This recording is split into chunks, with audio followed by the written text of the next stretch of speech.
He lost his wife and daughter in what everyone believed was a tragic accident, until nature itself stepped in.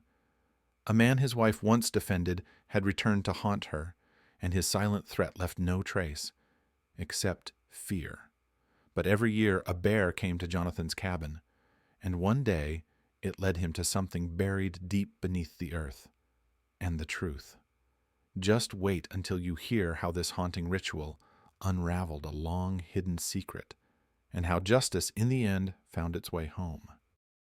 Jonathan Miller was a man who had once lived by logic, deadlines, and closing arguments. For over 2 decades, he had been a sharp-suited attorney in downtown Chicago, a man with a commanding voice and a meticulously organized calendar. But that life ended on a rainy Tuesday. One moment he was prepping for trial. The next, he was standing beside 2 identical coffins. He lasted 3 months in the city after that. Each street corner, each photograph, each scent in the hallway brought him back to what he had lost: his wife, Emily, and their 7-year-old daughter, Lily. The silence in their apartment was unbearable. He left without a word to anyone. No farewell dinners, no explanations, just a resignation letter and a truck full of what little he could carry. His destination was a secluded wooden cabin in Montana, a place he had once visited on a camping trip, back when Lily was still learning to read. It wasn't luxurious. It barely had heating, but it was quiet. And for a man broken in all the places no one could see, that was enough.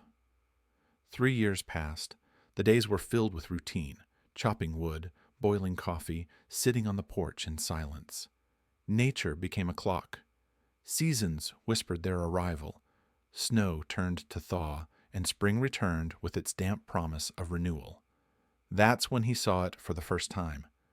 A bear. Massive. Easily 7 feet tall if it stood upright, though it never did. It moved slowly across the edge of his backyard, its paws barely making a sound on the thawing ground. Jonathan froze, not in fear, but in wonder. The bear didn't look lost, or curious, or even hungry. It walked like it knew exactly where it was going. It stopped by the cedar tree, took a breath, moved toward the back porch. Then it paused at the old tool shed, his least used space, and sniffed once at the door before disappearing into the trees. Jonathan didn't sleep well that night. He kept replaying the path, the posture, the strange deliberateness in the creature's motion. But bears were common in the area, he reminded himself. Maybe this one had wandered off from its usual trail. Nothing more. Until it came again. Same week, same hour, same steps. Jonathan watched from his porch this time, holding a mug of cold coffee. The bear repeated the exact path: cedar tree, back steps, tool shed, and then it was gone. The following year, he left out a small pile of apples. A token gesture, perhaps. A peace offering. The bear ignored them completely. Didn't even sniff them. Just walked its path with that same quiet certainty. By the 4th spring, Jonathan found himself preparing for it. Not with fear, but with something stranger: anticipation. He trimmed the overgrowth near the shed, wiped down the porch rails, and even swept pine needles from the path. He began writing in his journal again, for the first time in years, April 16th. Bear Week, he wrote with a half-smile. He didn't know why the name came to him, but it stayed. He told no one. There was no logical reason for what was happening. And yet, the repetition couldn't be denied. The same movements, the same dates, the same silence, as if the bear wasn't wandering. It was remembering. A part of him wanted to believe it meant something, that there was purpose to this ritual. Maybe the universe wasn't as random as it seemed. Maybe some things did return, not as ghosts, not as punishment, but as echoes. He still didn't feel fear, but that, too, was starting to feel unnatural. By the 5th year, Jonathan no longer questioned the bear's return. He had come to expect it, the same way one expects winter to pass, or the sun to rise after a long night. In fact, he had begun to feel something strange, almost reverence, as though the animal wasn't just visiting his land, but guarding it. That spring morning, the air was colder than usual. The snow had melted early, and the soil around the back of the property was damp, the kind of damp that clings to your boots and makes silence feel heavier. At 7:14 a.m., the bear appeared. Jonathan saw it through the kitchen window, same as always. He was pouring coffee when movement at the tree line caught his eye. The same hulking figure stepped out from the forest shadows and made its slow descent into the clearing. But this time the path changed. The bear walked past the cedar tree, past the porch steps, and stopped at the shed. Jonathan's hand froze midair. The mug trembled slightly, ceramic tapping against the edge of the counter. Then the bear lowered its head and began to dig.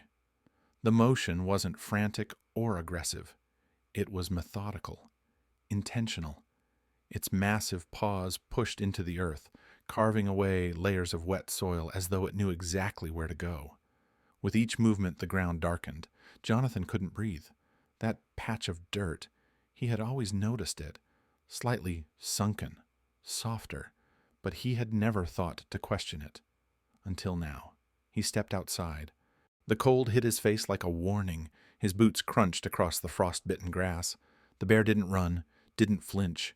It simply paused, lifting its head, and turned. Its eyes met his.